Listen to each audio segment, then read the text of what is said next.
तो hello and welcome back to our channel.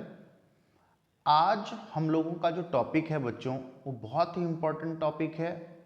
इसके ऊपर मैं पूरा का पूरा प्लेलिस्ट लेके आने वाला हूँ। ये टॉपिक है हमारा इंडियन इकोनॉमिक डेवलपमेंट। अब मेरी बात को ध्यान से सुनना। देखो, जो बच्चे मैक्रो में बहुत अच्छा परफॉर्म नहीं कर पा रहे, उनके लिए एक बहुत अच्छी अपॉर्चुनिटी है कि वो इंडियन इकोनॉमी को बढ़िया से समझ लें। और इंडियन इकोनॉमी के जो हमारे इंडियन इकोनॉमिक्स के अंदर 8 चैप्टर्स हैं, इन 8 चैप्टर्स के अंदर मैं आप लोगों को पूरे के पूरे इंडियन इकोनॉमी को स्टोरीज के फॉर्म में इस तरीके से समझा दूंगा जिनको सुन करके आप बड़े ही आसानी से एग्जाम में 40 मार्क्स स्कोर कर सकते हो। बहुत ही सिंपल तरीके से आप इन चैप्टर्स को कंप्लीट कर सकते हो। तो बेटा देखो क्या है कि हमारा जो सिलेबस है, हमारे सिलेबस के अंदर इंडियन इकोनॉमी को अगर हम देखें तो इंडियन इकोनॉमी के 8 चैप्टर्स को अगर मैं डिवाइड कर दूं ना, तो इंडियन इकोनॉमी की जो हमारी 8 चैप्टर्स हैं वो मेजरली 3 पार्ट्स में डिवाइड हो सकती हैं। अगर हम इंडियन इकोनॉमी के 8 चैप्टर्स को सेगमेंटली डिवाइड कर दें तो इंडियन इकोनॉमी के अंदर हमें बस तीन सेक्शन में ये 8 चैप्टर्स जो हैं वो कंप्लीटली डिवाइड हो जाएंगे। अगर हम बात करें फर्स्ट यूनिट की, तो फर्स्ट यूनिट में हमें क्या बताया गया है, बहुत आराम से और आसानी से आप समझेंगे, सुनना है आपको बस।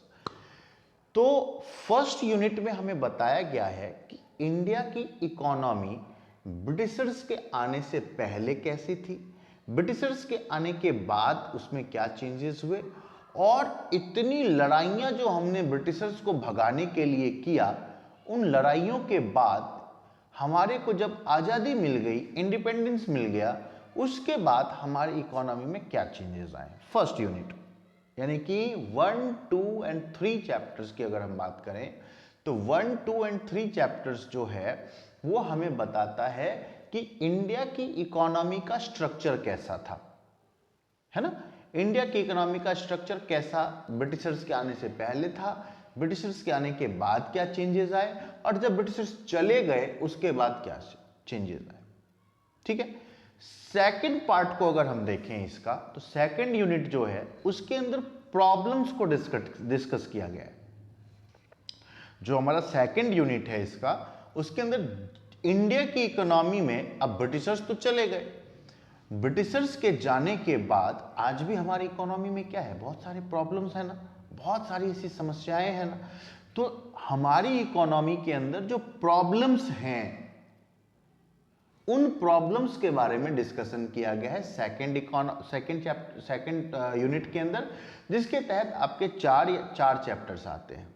अब वो प्रॉब्लम्स कौन कौन से हैं, तो सबसे पहला प्रॉब्लम है ह्यूमन कैपिटल फॉर्मेशन का, रूरल डेवलपमेंट का, पॉवर्टी का, है ना। इस तरह के रिलेटेड जो प्रॉब्लम्स हैं, वो 4 तरह की प्रॉब्लम्स को हम लोगों ने डिस्कस करना है।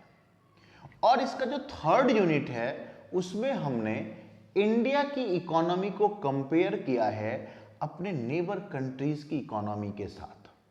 क्यों किया, क्योंकि अब जैसे अगर हम बात करें इंडिया की जिन नेबर कंट्रीज से हमने कंपेयर किया, वो है पाकिस्तान एंड चाइना। ये पाकिस्तान और चाइना हमारे जो है बड़े कंट्रीज हैं, जो कि हमारे साथ साथ जिनको आज़ादी मिली और इन्होंने हमारे साथ ही इकोनॉमिक डेवलपमेंट करना स्टार्ट किया। तो आज हम कहाँ हैं और इंडिया और चाइना कहाँ है, इन सबको कंपेयर किया गया है। तो बेसिकली हमारा जो ये यूनिट है, ये थर्ड यूनिट, इसमें कंपैरिजन किया गया है इंडिया, चाइना और पाकिस्तान का, कि भाई हमें इतने साल जब आज़ादी को मिल गए, तो आज इतने सालों में हमारी गवर्नमेंट ने क्या कर लिया, पाकिस्तान की सरकार ने क्या कर लिया। खुद को पता ही है पाकिस्तान के बारे में, तो आप लोगों को पाकिस्तान का हालात तो खराब है पाकिस्तान के बारे में। तो खैर उसके बारे में मैं बताऊंगा आप लोगों को। इंडिया, पाकिस्तान और चाइना, इन तीनों नेबर कंट्रीज को एक साथ कंपेयर किया गया। तो बेसिकली तीन पार्ट में पूरे बुक को डिवाइड किया गया है, और इन सारे के सारे चैप्टर्स, इन्हीं 3 पार्ट से हमारे पास 8 चैप्टर्स बन के आते हैं, और इन 8 चैप्टर्स को बहुत ही स्मूथली, बहुत ही आसान तरीके से हम लोग स्टोरीज के फॉर्म में सुनेंगे। कान में लीड लगा लो, बहुत आसानी से आप इन चैप्टर्स को समझ सकते हो, कोई बहुत बड़ी बात नहीं है। 40 नंबर के पेपर में क्वेश्चंस आने वाले हैं, हर तरह की बातें मैं आप लोगों को इस चैप्टर के अंदर बताऊंगा, ठीक है। तो आज हमारा इस सेगमेंट का पहला वीडियो मैं डाल रहा हूं जिसका नाम है Indian economy on the eve of independence, जो कि हमारा फर्स्ट चैप्टर है, Indian economy on the eve of independence. तो देखो जी, इस चैप्टर की अगर हम बात करें तो इस चैप्टर में हम लोगों ने यह पढ़ना है कि ब्रिटिशर्स जब इंडिया में आए उस टाइम पर इंडिया की इकोनॉमी कैसी थी, ब्रिटिशर्स के आने से पहले इंडिया की इकोनॉमी कैसी थी, और जब ब्रिटिशर्स आ गए उसके बाद ब्रिटिशर्स ने क्या चेंजेस किए, क्या बदलाव कर दिया, ऐसी कौन कौन सी प्रॉब्लम्स ब्रिटिशर्स ने हमारे लिए क्रिएट कर दिया जिसकी वजह से हमारे को बहुत सारी समस्याओं का सामना करना पड़ा। बहुत ही सिंपल, बहुत ही अच्छे तरीके से मैं आपको समझा रहा हूं। चैप्टर का नाम क्या है? Indian economy on the eve of independence. Start करें, चलिए। फर्स्ट चैप्टर हमारा यहां से स्टार्ट हो रहा है बच्चों, Indian economy on the eve of independence. Eve का मतलब होता है इवनिंग, है ना। तो ईव ऑफ इंडिपेंडेंस, अब हम सब जानते हैं कि हमें आजादी कब मिली। हमें आजादी मिली 15 अगस्त 1947 को, 1947 को। हम उससे थोड़ा सा पहले चलते हैं, ठीक है ना। तो देखो यहां पर सबसे पहले अगर मैं आपको बताऊं ना, तो इंडिया की अगर हम बात करें तो India was a prosperous country. अब आप कहेंगे ऐसे कैसे कह रहे हो, तो बिल्कुल सही बात है, India was a prosperous country. India के पास रिसोर्सेज बहुत सारे थे, इंडिया को सोने की चिड़िया कहा जाता था, है ना। इंडिया के पास रिसोर्सेज बहुत ज्यादा थे बच्चों, और किसी कंट्री को डेवलप करने के लिए सबसे इंपॉर्टेंट चीज है ना, वो है रिसोर्स। रिसोर्स आप जानते हो ना, रिसोर्स का मतलब क्या होता है? रिसोर्स का मतलब कोई सी भी ऐसी चीज जो डायरेक्टली और इनडायरेक्टली आपके नीड्स को फुलफिल कर दे, आपकी जरूरतों को जो पूरा कर दे, that is known as resource. आपको प्यास लगी है, पानी मिल गया, रिसोर्स। हमें पढ़ना है, लाइट आ गई, रिसोर्स है। हमें गर्मी लग रही है, पंखा चल रहा है, एसी चल रहा है, रिसोर्स है। तो वो सारी चीजें जो डायरेक्टली और इनडायरेक्टली हमारी नीड्स को फुलफिल कर दे, उसको हम क्या कहते हैं? रिसोर्स कहते हैं, ठीक है। अब देखिए मेरी बात को सुनिए, अब आगे क्या होता है, अगर हम इंडिया की हिस्ट्री को समझें तो देखो, हिस्ट्री तो हमने पढ़ना नहीं, हमें क्या पढ़ना है? इकोनॉमिक्स पढ़ना है। अच्छा, तुम आए हो वन शॉट देखने के लिए, अब ज्यादा बताऊंगा तो तुम भी बोर हो जाओगे, टाइम पास नहीं करना। देखो इंडिया के अंदर ना बहुत सारे इन्वेजर्स आए। इन्वेजर्स का मतलब होता है जो ऐसे लोग जो दूसरे कंट्रीज पर, या ऐसी कंट्रीज जो दूसरे कंट्रीज पर जाके अपना रूल कर लेते हैं। तो इंडिया के अंदर बहुत सारे इन्वेजर्स आए। पहले पोर्चुगीज आए, पुर्तगाली जिसको हम लोग कहते हैं, वास्को डी गामा, ठीक है ना। उसके बाद बहुत सारे इन्वेजर्स आए, और लास्ट जो था वो था मुगल, और मुगल के बाद आए थे ब्रिटिशर्स, ठीक है। ध्यान से समझिएगा। तो ब्रिटिशर्स के आने से पहले क्या इंडिया इंडिपेंडेंट था? तो मेरा पर्सनली आंसर है नहीं। क्यों? क्योंकि ब्रिटिशर्स के आने से पहले भी कौन थे इंडिया में? रूलर्स जो थे वो कौन थे? मुगल्स थे, ठीक है ना। तो मुगल इन्वेजर्स जो थे वो इंडिया पे बहुत अपना उन्होंने शक्ति कायम कर रखा था, इंडिया को अपने कंट्रोल में कर रखा था, फुल्ली कंट्रोल में कर रखा था। धीरे धीरे यूरोपियन कंट्रीज को जब ये पता चला कि इंडिया के अंदर बहुत सारे रिसोर्स हैं, तो उन्होंने, यहां पर एक वर्ड मैं बोलूंगा जिसको आपने याद करना, जो कि क्वेश्चन में एग्जाम में पेपर के फॉर्म, क्वेश्चन के फॉर्म में आएगा। उस वर्ड को नाम याद रखिएगा, फीडर इकोनॉमी। तो जब यूरोपियन कंट्रीज खास करके ब्रिटेन को पता चला कि इंडिया के अंदर बहुत सारे रिसोर्सेज हैं, तो ब्रिटेन ने इसका फायदा उठाना चाहा, और ब्रिटेन ने इंडिया को फीडर इकोनॉमी के तौर पर इस्तेमाल करने की सोची।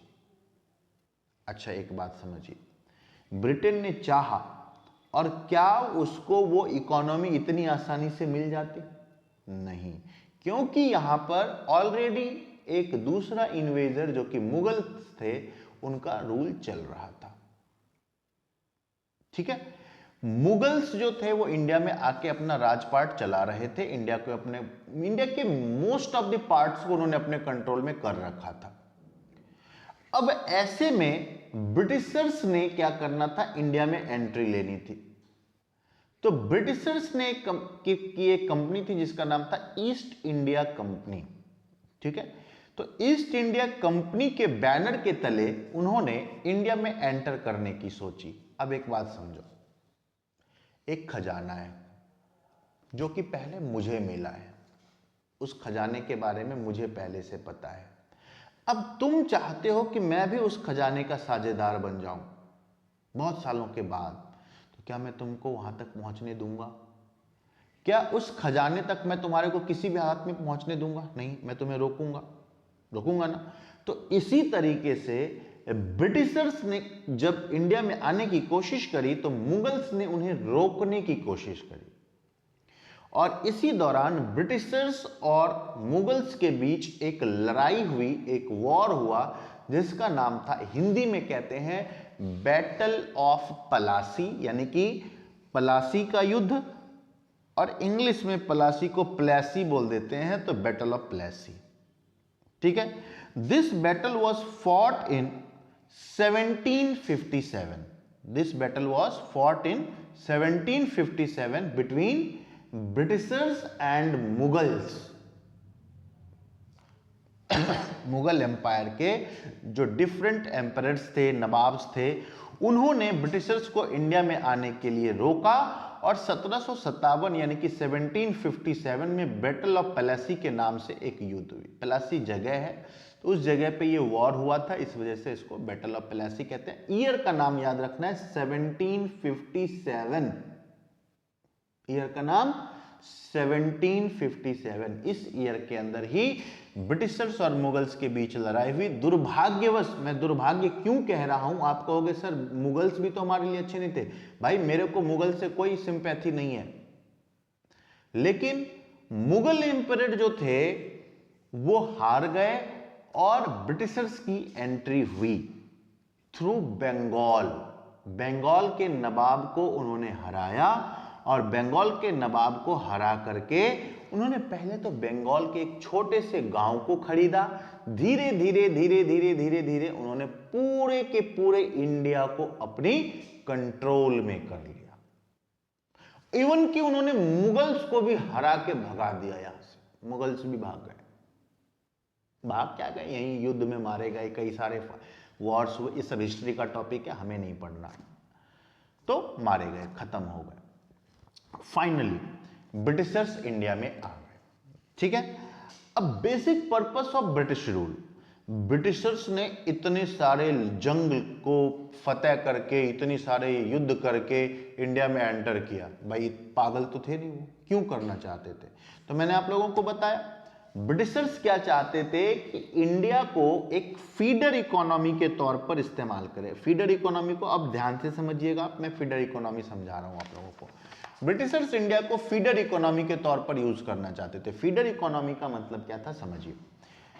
ब्रिटेन के अंदर उस टाइम पर इंडस्ट्रियलाइजेशन शुरू हो चुका था। ब्रिटेन के अंदर उस टाइम पर इंडस्ट्रियलाइजेशन शुरू हो चुका था, इंडस्ट्रीज का दौर आ चुका था, और ब्रिटेन में इंडस्ट्रीज के लिए उन्हें डिफरेंट रॉ मटेरियल्स की जरूरत थी। तो फर्स्ट समझना बात को पॉइंट करना है आपने।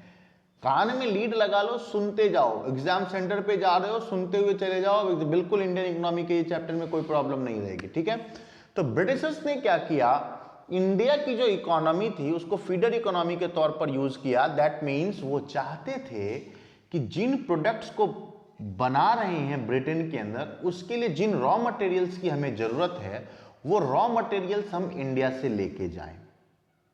पहली बात तो इंडिया रॉ मटेरियल का सोर्स था बहुत बड़ा, यहां पर हर चीज थी। रिसोर्सेज के तौर पर अगर हम देखें तो इंडस्ट्रियलाइजेशन के लिए जिन रिसोर्सेज की जरूरत थी ना, वो मोस्टली रिसोर्सेज हमारे पास अवेलेबल थे।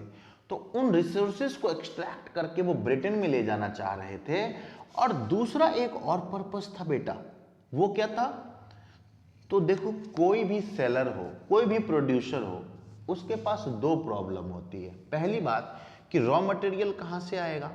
अगर रॉ मटेरियल का उसने जुगाड़ कर लिया तो एक और प्रॉब्लम, बड़ी प्रॉब्लम क्या होती है कि जो प्रोडक्ट हम बना रहे हैं ना, वो प्रोडक्ट हम बेचेंगे कहाँ, यानी कि बायर्स की प्रॉब्लम होती है। तो इंडिया की अगर हम बात करें तो ब्रिटिशर्स ने फीडर इकोनॉमी के तौर पर इंडिया के बारे में क्या सोचा कि हम यहां से रॉ मटेरियल ले जाते हैं और जिन प्रोडक्ट्स को हम बनाएंगे ना, वो प्रोडक्ट बेचेंगे कहां, इंडिया के अंदर ही ला करके बेच देंगे। दैट मीन्स कि फीडर इकोनॉमी का मतलब क्या हुआ, exporter of raw materials and importer of finished goods. तो ब्रिटिशर्स ने इंडिया को हर तरीके से तबाह करने की सोची फीडर इकोनॉमी के तहत। यहां के रॉ मटेरियल को ले जाते थे, वहां से फिनिश्ड गुड्स बनाते थे, प्रोडक्ट बनाते थे और इंडिया में ही आके बेच देते थे। छोटा सा एक एग्जांपल समझो, हमारे यहां कॉटन है, तो कॉटन हमारे फार्मर्स यहां पर उगा रहे थे, यहां से वो कॉटन ले जाते थे, वहां से धोती बना के ले आते थे और धोती हम ही को बेच देते थे, लो भाई। तो ये चल रहा था, ठीक है। तो इस तरह की समस्याएं हमारे पास हैं। अच्छा, अब अगर हम बात करें कि ब्रिटिशर्स के आने से पहले इंडिया की इकोनॉमी कैसी थी, बहुत आराम से समझिएगा। ब्रिटिशर्स के आने से पहले इंडिया की इकोनॉमी कैसी थी। तो ब्रिटिशर्स के आने से पहले इंडिया की इकोनॉमी कैसी थी समझिएगा। सबसे पहले एग्रेरियन इकोनॉमी। पहला क्या है, एग्रेरियन इकोनॉमी। एग्रेरियन इकोनॉमी का मतलब क्या हुआ कि दिस, यानी कि our economy was based on agriculture. 85% of our population, हमारे यहां पर रहने वाले जो लोग हैं उनमें से 85% लोग जो थे वो डायरेक्टली और इनडायरेक्टली एग्रीकल्चरल प्रोडक्ट या एग्रीकल्चरल प्रोडक्शन पे बेस्ड थे, डिपेंडेंट थे।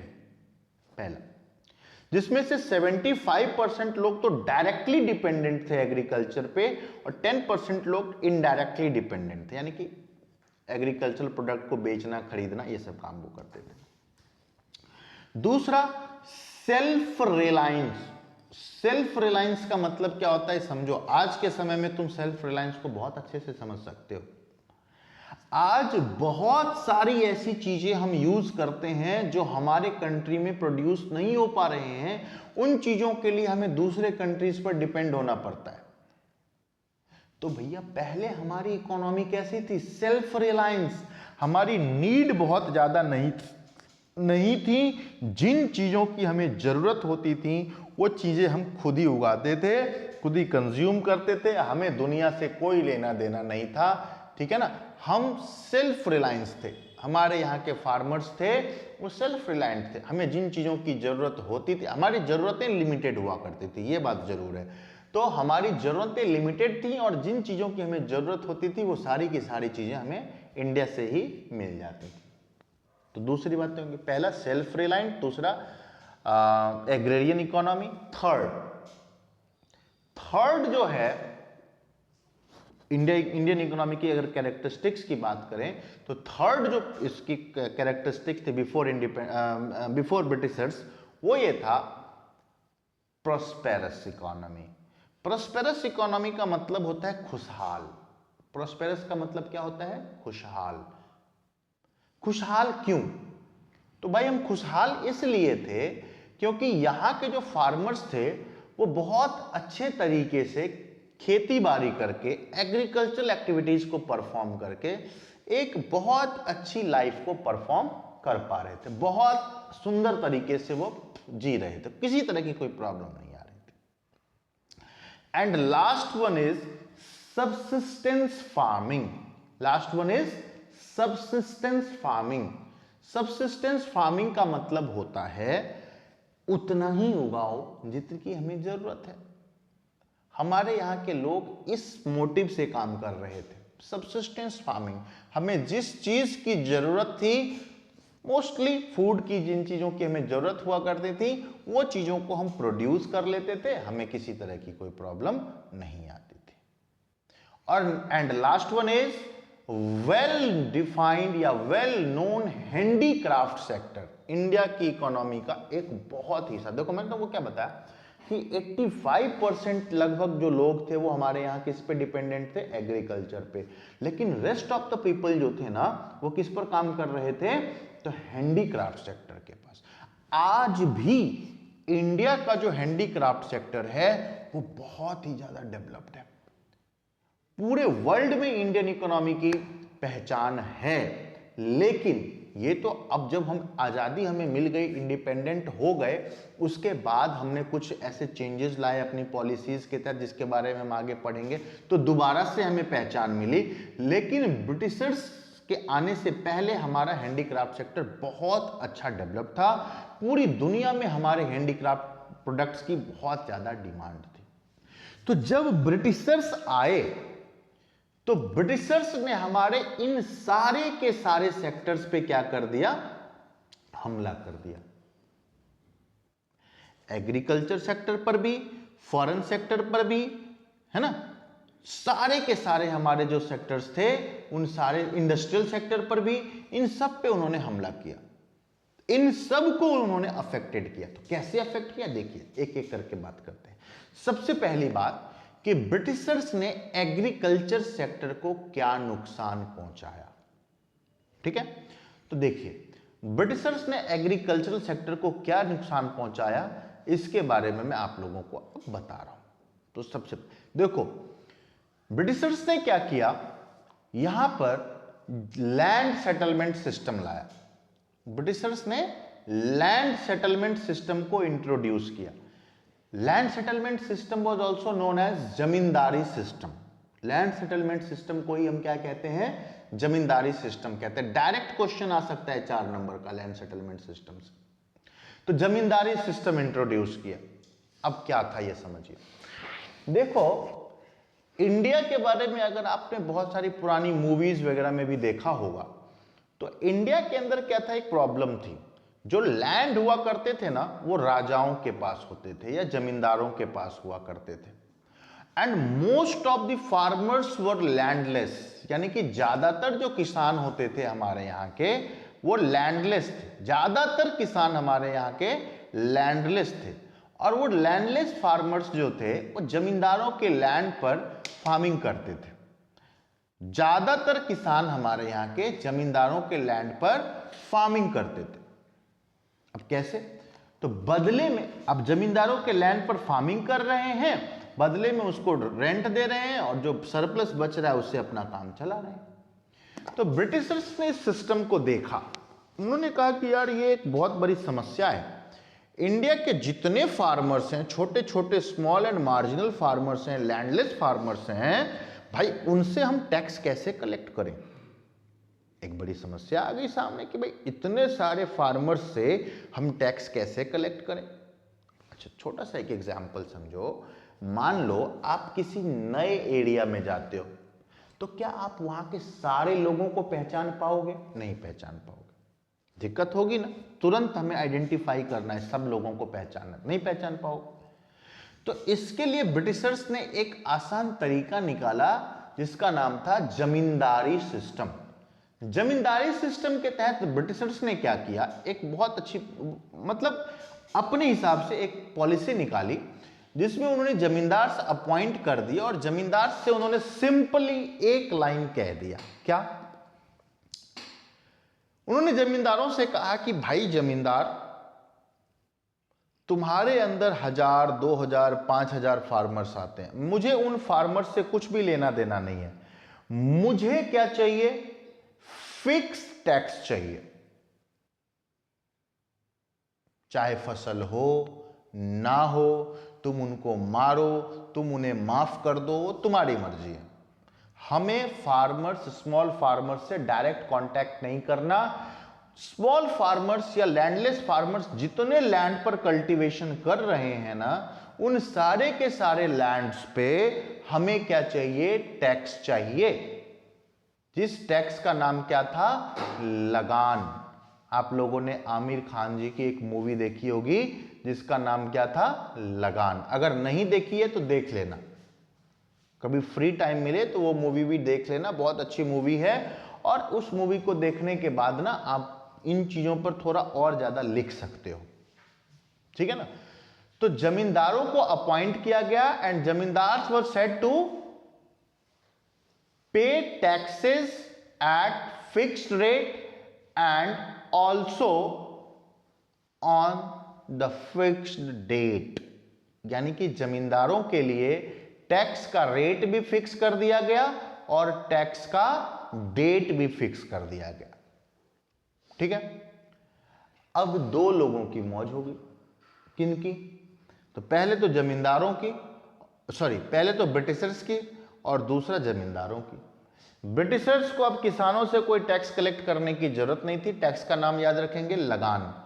तो टैक्स कलेक्ट करने की कोई जरूरत नहीं थी। और दूसरी तरफ जमींदार्स को फ्री कर दिया गया, तुम्हें जो करना है, जैसे करना है, मारना है, पीटना है, जबरदस्ती करना है, जो करना है करो, जितना पैसा लेना है टैक्स के फॉर्म में वो लो, हमें बस एक फिक्स्ड अमाउंट कर दिया कि इतना पैसा तुमसे चाहिए।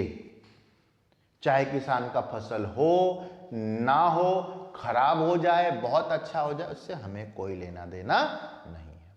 ठीक है, अब इसमें दो लोगों की मौज हो गई। ब्रिटिशर्स भी मौज से मजे ले रहे थे, दूसरी तरफ जमींदार भी अपना ज्यादा टैक्स कलेक्ट करके अपने पास रख लेते थे, उसमें से जितना उन्होंने कहा है उतना ब्रिटिशर्स को वो दे देते थे। तो दोनों की मौज थी। मर कौन रहा था, परेशान कौन था? तो परेशान था सिर्फ और सिर्फ जो लैंडलेस फार्मर्स थे हमारे यहाँ के, जो कल्टीवेटर्स थे, जिनके पास लैंड नहीं है, सिर्फ और सिर्फ वो लोग यहां पर परेशान थे। क्योंकि ध्यान से समझिएगा बात को, बहुत इंपॉर्टेंट टॉपिक है, क्योंकि उनके पास टोटल प्रोडक्ट का सिर्फ उतना ही हिस्सा छोड़ दिया जाता था जमींदारों के द्वारा, जिससे वो सिर्फ जिंदा रह सके, किसी तरह से अपना पेट भर सके, किसी न किसी तरीके से वो अपना पेट भर सके, इतना ही उनके पास छोड़ दिया जाता था। बाकी सारा का सारा जमींदार टैक्स के फॉर्म में ले लेते थे, लगान के फॉर्म में ले लेते थे। उसमें से कुछ वो अपने पास रखते थे, कुछ को वो ब्रिटिशर्स को दे देते थे। तो इस तरह से अग्रेरियन इकोनॉमी पे पहला झटका ये लगा। बात समझ में आ गई? चलिए, दूसरा, हमारी इकोनॉमी की क्या कैरेक्टरिस्टिक्स थी? Self reliance. हमारे यहाँ के फार्मर्स किसी के आगे भीख नहीं मांगते थे। हमारे यहाँ के फार्मर्स जो थे वो सेल्फ रिलायंट थे। उन्हें जिन चीजों की जरूरत थी वो धरती का सीना चीर करके उस चीज को प्रोड्यूस करते थे, उगाते थे, फिर उसका इस्तेमाल करते थे। ना कोई मार्केट, ना किसी चीज की जरूरत थी उन्हें।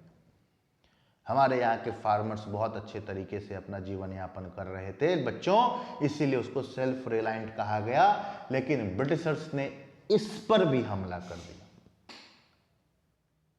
कैसे हमला किया? तो हमला किया बाय इंट्रोड्यूसिंग, अब आपका टॉपिक है, by introducing commercialisation of agriculture. By introducing commercialisation of agriculture. समझो बात को, कमर्शियलाइजेशन ऑफ एग्रीकल्चर, बहुत बड़ा चेंज, बहुत बड़ी बदलाव। कैसे? तो कमर्शियलाइजेशन ऑफ एग्रीकल्चर का मतलब होता है बच्चों, हमारे यहाँ के फार्मर्स जो पहले थे वो दाल, चावल, गेहूं, आटा ये उगाते थे जिसको वो यूज करते हैं। ब्रिटिशर्स ने कहा कि ये सब हटाओ, हमें जिन चीजों की जरूरत है, यानी कि कमर्शियल क्रॉप्स, यानी कि कैश क्रॉप्स को उगाओ तुम। अब कैश क्रॉप क्या कहते, किसको कहते हैं समझना। 30 सेकंड का टाइम लूंगा आपका। कैश क्रॉप बीच में आ गया। कैश क्रॉप्स कहते हैं उन क्रॉप्स को जिनको हम उगाते हैं बेचने के पर्पज से। फॉर एग्जाम्पल कॉटन, थोड़ा सा समझिएगा। कॉटन, एक किसान के पास 5 एकड़ लैंड है, उसने 5 एकड़ लैंड पे कॉटन प्रोड्यूस किया। क्या करेगा कॉटन का? खाएगा। क्या करेगा कॉटन का? खाएगा। Sugar cane, cashew nut, opium, indigo, these are cash crops. Cash crops are grown by the motive to sell in the market. इसके पीछे मोटिव भी क्या होता है कि इसको हमें मार्केट में बेचना है। ठीक है ना? तो देखो किस तरह से शिफ्ट हो रहा है सबसिस्टेंस फार्मिंग से, किस तरीके से हम शिफ्ट कर रहे हैं कमर्शियलाइजेशन ऑफ एग्रीकल्चर पे। है ना। तो हमारे यहाँ के फार्मर्स पहले उतना ही उगाते थे जितने की जरूरत है, और वही चीज उगाते थे जिनकी हमें जरूरत है। तो farmers were forced to produce cash crops and mainly indigo. Mainly indigo. Indigo क्या होता है? तो देखो, मैंने आपको बताया ब्रिटेन के अंदर क्या स्टार्ट हो चुका था, इंडस्ट्रियलाइजेशन स्टार्ट हो चुका था। तो जब ब्रिटेन के अंदर इंडस्ट्रियलाइजेशन स्टार्ट हुआ ना, तो इस चीज को देखते हुए वहां पर एक शहर है जिसका नाम है मैनचेस्टर। ब्रिटेन के अंदर एक शहर है जिसका नाम है मैनचेस्टर। तो मैनचेस्टर में कपड़े बनाने वाले मिल्स आ गए, बहुत सारे मशीन का इस्तेमाल करके मिल्स में कपड़े बनते थे। अब जो कपड़े बनेंगे वो किससे बनेंगे? कॉटन से बनेंगे। उस टाइम पर मोस्टली कॉटन से कपड़े बनते थे। लेकिन कॉटन से जो कपड़े बनेंगे उसका कलर कैसा होगा? व्हाइट होगा। तो उन कपड़ों में कलर डालना जरूरी था। तो वो कलर अब आएगा कहां से? तो उस कलर को हम कहां से लाएंगे? तो ब्रिटिशर्स ने सोचा कि इंडिया के अंदर जो फार्मर्स हैं उनसे इंडिगो उगवाओ। इंडिगो कहते हैं नील को। इंडिगो का मतलब होता है हिंदी में नील।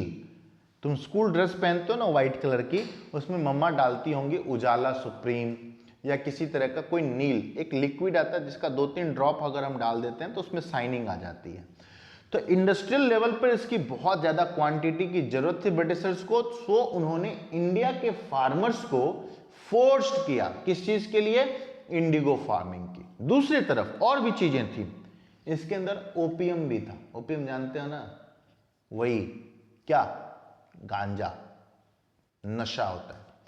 तो ओपियम का, टी, कॉफी, इन चीजों का प्रोडक्शन हमारे यहां के फार्मर से उन्होंने करवाना शुरू कर दिया फोर्सली। अच्छा, फोर्सली क्यों? हमारे फार्मर्स को इन चीजों को उगाने में क्या प्रॉब्लम आ रही थी? कहानी सुनोगे आप, इसको स्टेटमेंट के फॉर्म में बड़े आसानी से समझ के और लिख सकते हो। क्यों जरूरत थी कि हमारे यहाँ के फार्मर्स इसको क्यों नहीं उगाना चाह रहे थे? 2-3 बातें हैं इसके लिए, समझो। या हमारे फार्मर्स को कमर्शलाइजेशन ऑफ एग्रीकल्चर अगर ब्रिटिशर्स ने कर दिया तो उससे क्या प्रॉब्लम्स थी? तो समझो, कमर्शलाइजेशन ऑफ एग्रीकल्चर आप समझ गए, कमर्शियल क्रॉप्स को उगाना। अब इससे प्रॉब्लम्स क्या हुई फार्मर्स को? तो सबसे पहला प्रॉब्लम, हमारे जो फार्मर्स थे उन फार्मर्स को कमर्शियल क्रॉप्स, एक मिनट,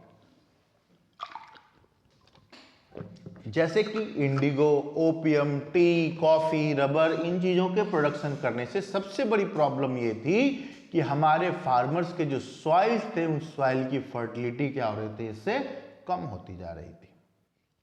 दूसरा, ये बहुत बड़ी प्रॉब्लम नहीं है, मेन प्रॉब्लम तो मैं आप बताने जा रहा हूं।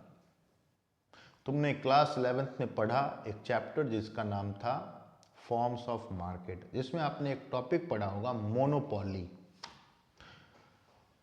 भाई मेरे दोस्त, एक बात बताओ, इंडिया के फार्मर्स क्या उगा रहे थे? इंडिया के फार्मर्स उगा रहे थे, जबरदस्ती उनसे उगवाया जा रहा था क्या?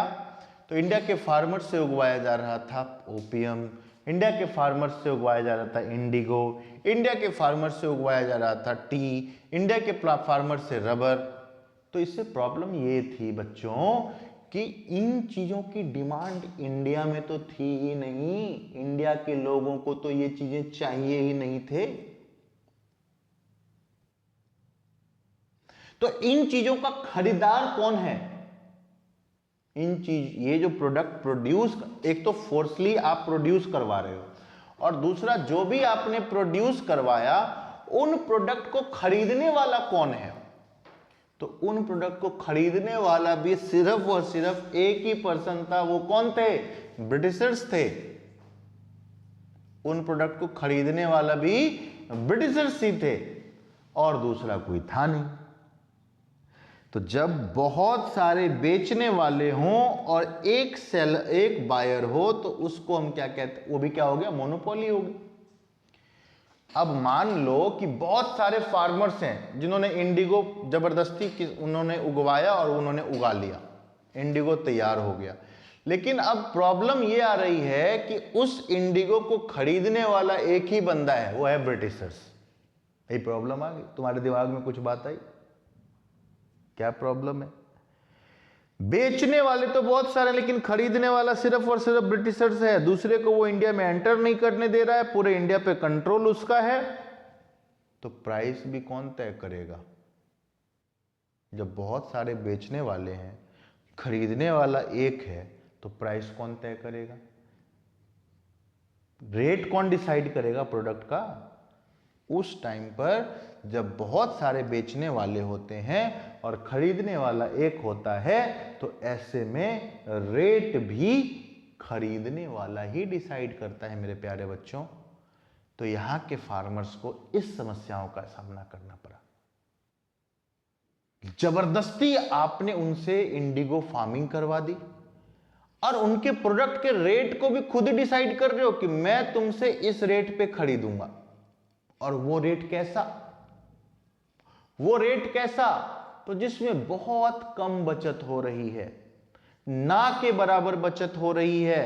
फार्मर्स के सॉइल खराब हो रहे हैं, कॉस्ट ज्यादा है, बहुत सस्ता बेचना पड़ रहा है, लेकिन फार्मर्स वर फोर्स्ड, यहां के किसान मजबूर हैं, उन्हें जबरदस्ती उन चीजों को क्या करना पड़ रहा है? खरीदना पड़ रहा है।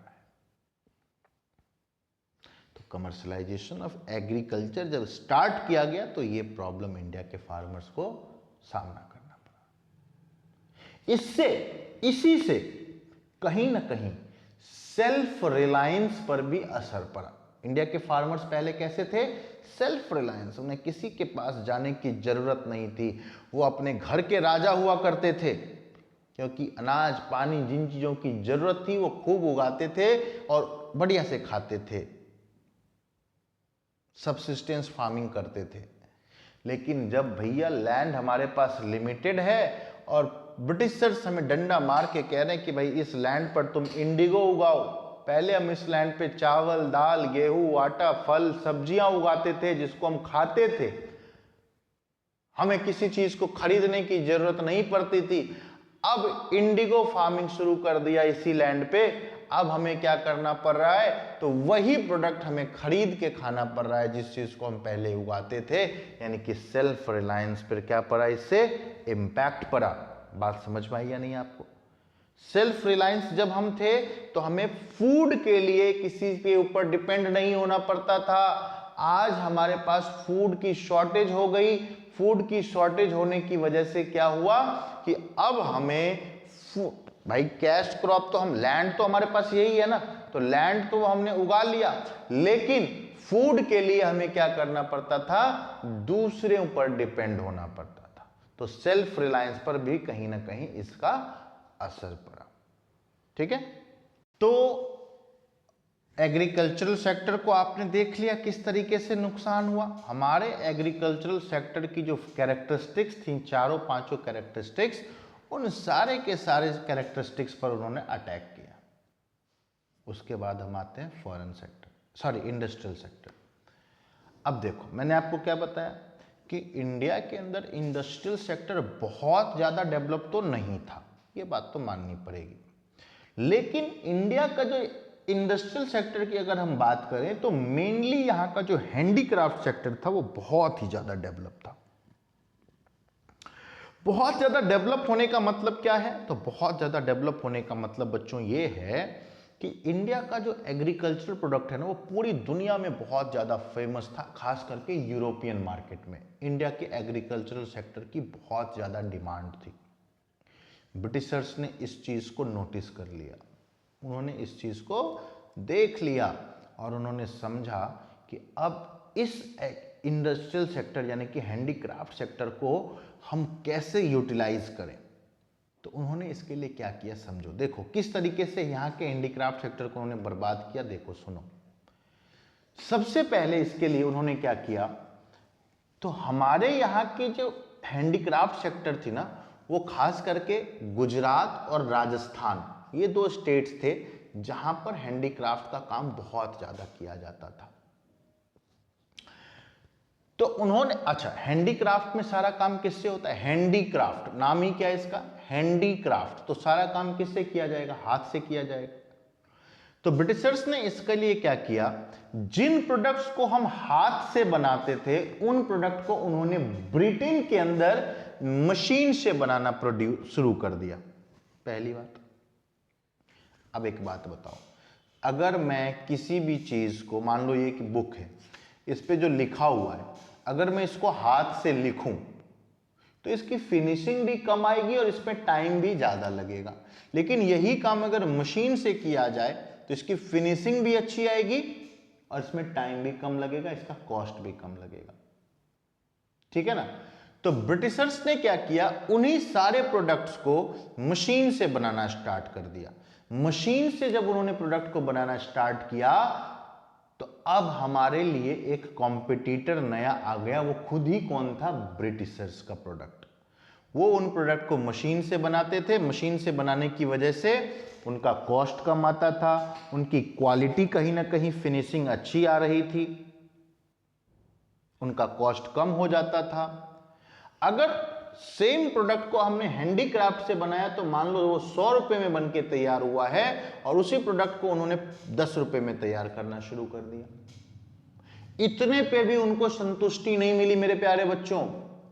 उन्होंने क्या किया, यहां से जो हमारे हैंडक्राफ्ट पर्सन्स थे, जब उस प्रोडक्ट को इंटरनेशनल मार्केट में भेजते थे तो उस इंटरनेशनल मार्केट में भेजने के लिए एक्सपोर्ट जब वो करते थे तो उस एक्सपोर्ट पर उन्होंने बहुत ज्यादा ड्यूटीज बढ़ा दी, यानी कि टैक्स बढ़ा दिया, जिसकी वजह से इंटरनेशनल मार्केट में पहुंचते पहुंचते हमारे प्रोडक्ट की कीमत बहुत ज्यादा हो जाती थी। और दूसरी तरफ उन्होंने उसी प्रोडक्ट को, ऐसा ही प्रोडक्ट उन्होंने कम रेट पर बनाना शुरू कर दिया। मशीनों का इस्तेमाल करके उन्होंने प्रोडक्ट को कम रेट पर बनाना शुरू कर दिया, जिससे उनकी प्रोडक्ट बहुत सस्ती उसी मार्केट में अवेलेबल हो जाती थी। तो ऐसे में मेरे बच्चों ये बताइए कि अगर मैं ये पेन बहुत मेहनत से बना रहा हूँ, बहुत अच्छे से बना रहा हूँ, लेबर का पोटेंशियल यूज़ करके बना रहा हूँ, मुझे ये पेन बनाने में अगर 20 रुपए का खर्च हुआ और कोई बड़ी कंपनी आए और ऐसा ही प्रोडक्ट, इससे अच्छी क्वालिटी उसने 2 रुपए में बना के बेचना शुरू कर दिया, तो किसका प्रोडक्ट बिकेगा मेरे प्यारे बच्चों? यही बात हुआ हमारे साथ। हमारे यहाँ के जो हैंडक्राफ्ट पर्सन्स थे, आर्टिसंस थे, उनके प्रोडक्ट की डिमांड धीरे धीरे धीरे धीरे इंटरनेशनल मार्केट में क्या हो गई, खत्म हो गई। हमारे यहाँ के आर्टिसंस उस प्रोडक्ट को उस रेट पर बेच ही नहीं सकते थे जिस रेट पर ब्रिटिशर्स उस प्रोडक्ट को मार्केट में बेच रहे थे, क्योंकि उनका कॉस्ट कम था, उनको टाइम कम लग रहा था। और इस तरह से धीरे धीरे धीरे धीरे हमारा हैंडीक्राफ्ट सेक्टर जो है वो कोलैप्स हो गया मेरे प्यारे बच्चों। अब यहां से 2 क्वेश्चंस आते हैं आपसे। पहला तो पूछा जाएगा कि डिक्लाइन ऑफ हैंडीक्राफ्ट सेक्टर कैसे हुआ, तो उसमें आपने बताना है कि ब्रिटिशर्स ने क्या किया, सेम प्रोडक्ट को मशीन से बनाना शुरू कर दिया, है ना। उसके बाद टैक्स बढ़ा दिए हमारे प्रोडक्ट पे, है ना। कैपिटल इंटेंसिव टेक्निक, टैक्स, इन सब कुछ चीज़ों की वजह से उसका कॉस्ट हमारे प्रोडक्ट का बढ़ गया, उनके प्रोडक्ट का कॉस्ट कम हो गया, हमारा डिक्लाइन पहला हुआ। तो ये हो गया। दूसरा, इसको आप एक्सप्लेन कर सकते हो आगे।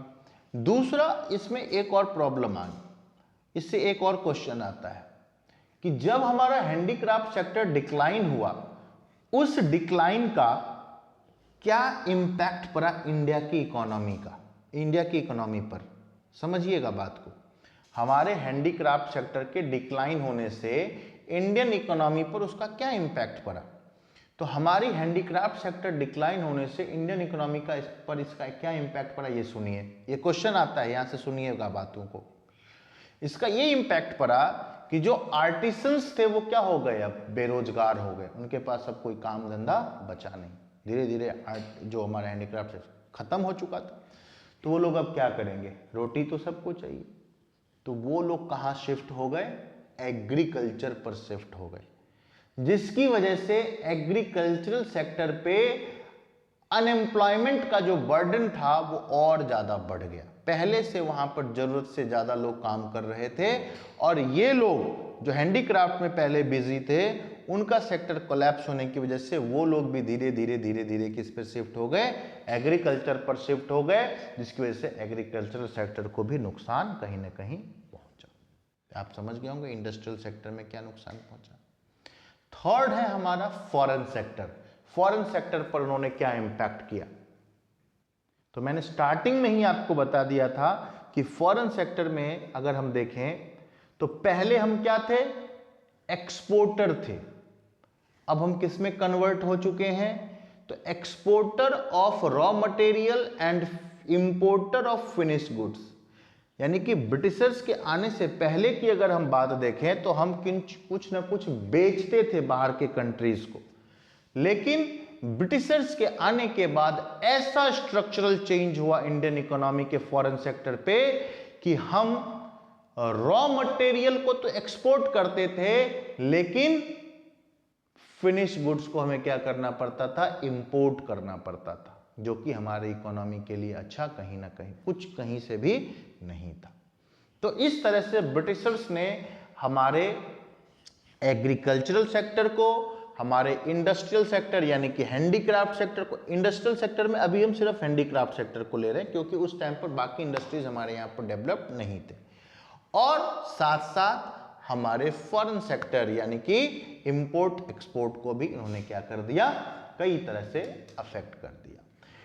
ठीक है, उसके बाद अगर हम बात करें इंडिया की डेमोग्राफिक कंडीशन पे, तो उस टाइम पर, उस पीरियड में इंडिया की डेमोग्राफिक कंडीशन कैसी थी, तो इसके लिए एक टॉपिक मैं आपको बता रहा हूं सेंसस से रिलेटेड, उसको समझिएगा। डेमोग्राफिक कंडीशन का मतलब होता है कि हमारे यहां जो लोग रह रहे हैं उनकी जीवन कैसे कट रही है, वो कैसा लाइफ स्टाइल जी रहे हैं, तो इसको कैलकुलेट करने का जो प्रोसेस है उसी को डेमोग्राफिक कंडीशन कहते हैं। तो अगर हम इंडिया की बात करें तो इंडिया के अंदर सेंसस समझो, सेंसस का मतलब जानते हो, सेंसस का मतलब क्या होता है, काउंटिंग ऑफ पॉपुलेशन, जनगणना जिसको कहते हैं। तो इंडिया में ब्रिटिशर्स ने फर्स्ट सेंसस कंडक्ट करवाया 1881 में। तो यहां ध्यान रखेंगे आप, अब ब्रिटिशर्स तो पूरे इंडिया को अपना रूल लेना चाहते थे ना, अपने कंट्रोल में लेना चाहते थे ना, तो इसीलिए वो चाहते थे, वो ये जानना चाहते थे कि इंडिया के अंदर कितने लोग हैं, कौन से जाति के कितने लोग हैं, कौन से समाज के कितने लोग हैं, कौन से धर्म के कितने लोग हैं, इसके बारे में वो डेटा कलेक्ट करना चाहते थे। इसीलिए ब्रिटिशर्स ने पहला सेंसस जो कंडक्ट करवाया था वो कब करवाया था, 1881 में। याद रखेंगे 1881 में उन्होंने पहला सेंसस करवाया था। फर्स्ट टाइम जो इंडिया के अंदर जनगणना यानी कि इंडिया में कितने लोग हैं उनके बारे में डिफरेंट इंफॉर्मेशन जो है वो कलेक्ट कब किया गया, 1881 में। अब सेंसस से रिलेटेड आपको मैं 2-3 बातें बताऊंगा जिसमें से एक शायद आपके क्वेश्चन में MCQ के फॉर्म में आ जाएगा। तो याद रखेंगे पहला सेंसस कब हुआ, 1881 में, इसको नोट कर लेंगे। इंडिपेंडेंट इंडिया का पहला सेंसस कब हुआ, तो इसको मैं समझाने के लिए आपको एक लाइन में एक बात बताता हूं। जिस साल के लास्ट में 1 आता है इंडिया में, उस साल सेंसस हुआ यानी कि जनगणना हुई।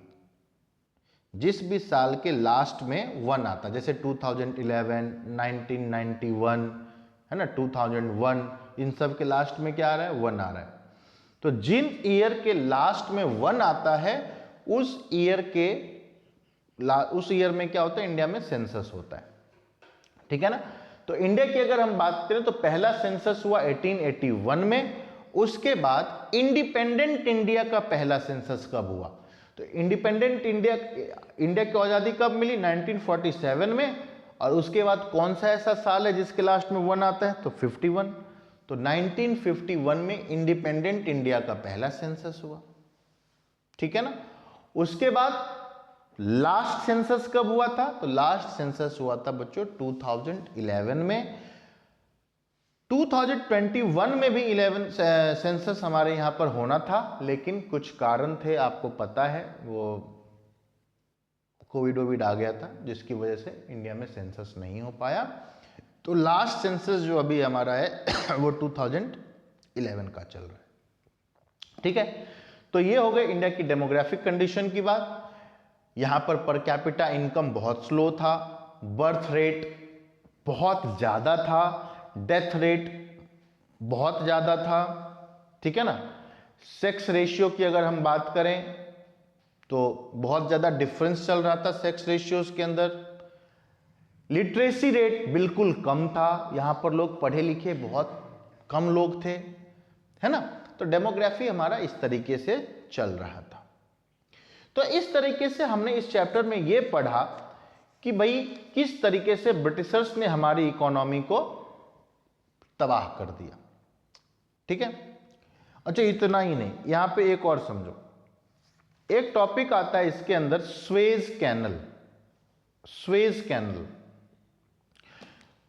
अच्छा समझो, पहले अगर हम देखें तो एयर ट्रांसपोर्ट इतना ज्यादा तो डेवलप था नहीं, तो इंडिया से जो चीजें हमें ले जानी थी, ब्रिटिशर्स को ब्रिटेन पहुंचानी थी, उन चीजों को ले जाने का रास्ता क्या था? वाटरवेज, वाटरवेज ही था ना। तो यहां से एक क्वेश्चन ये आता है कि स्वेज कैनल क्या है। ठीक है, तो स्वेज कैनल क्या था? एक आर्टिफिशियल कैनल बनाया गया, एक शॉर्टेस्ट रूट बनाया गया वाटरवेज में, जिसको नाम दिया गया स्वेज कैनल। तो आपने याद रखना है 1869 में स्वेज कैनल ओपन हुआ, जिससे इंडिया और ब्रिटेन के बीच जो वाटरवेज का डिस्टेंस था ना, वो डिस्टेंस और ज्यादा कम हो गया, जिससे यहां से ब्रिटिशर्स को और ज्यादा सामान ले जाने में आसानी हुई। तो इस तरह से डिफरेंट उन्होंने जो भी पॉलिसीज अपनाई, सिर्फ और सिर्फ इंडिया को ड्रेन करने के लिए, इंडिया से वेल्थ को ड्रेन करने के लिए ही अपनाई। ठीक है। अच्छा, अब देखो, जिसमें नेगेटिव बातें होती हैं उसमें कहीं ना कहीं कुछ ना कुछ पॉजिटिव चीजें भी होती हैं। तो ब्रिटिशर्स का पॉजिटिव कंट्रीब्यूशन क्या था इंडिया के लिए? तो ब्रिटिशर्स ने इंडिया में कुछ पॉजिटिव कंट्रीब्यूशन भी दिया है। ठीक है, इसमें जो मैं बातें बता रहा हूं, एक दो चीजें उसमें डेट्स वगैरह आएंगे तो उसको याद रखिए।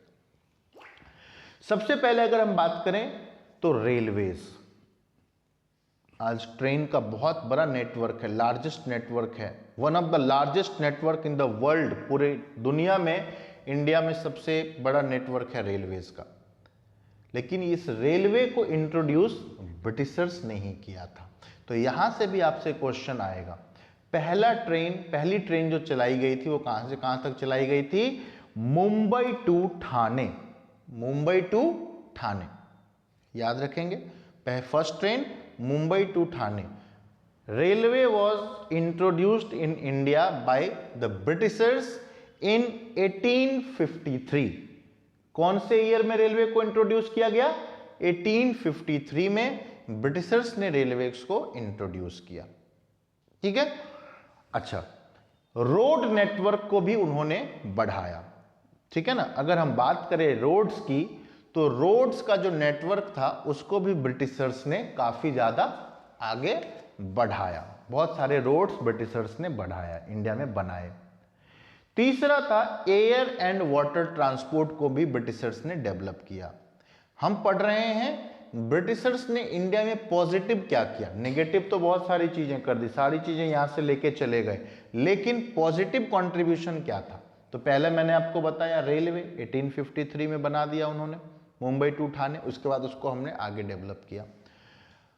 रोड्स का नेटवर्क बहुत सारा उन्होंने डेवलप किया। तीसरा, एयर एंड वाटर ट्रांसपोर्ट को उन्होंने डेवलप किया। एंड कम्युनिकेशन के लिए पोस्टल सर्विस, आज भी पोस्ट ऑफिस है ना हमारे आसपास में, तो जो पोस्टल सर्विस है, डिफेंस है, ये सारे जो सिस्टम है ना, उन्होंने ब्रिटिशर्स ने ही हमारे यहां पर डेवलप किया। ठीक है। तो ये उनका पॉजिटिव कंट्रीब्यूशन था, जो कि ब्रिटिशर्स ने इंडिया के लिए कुछ ना कुछ अच्छा किया।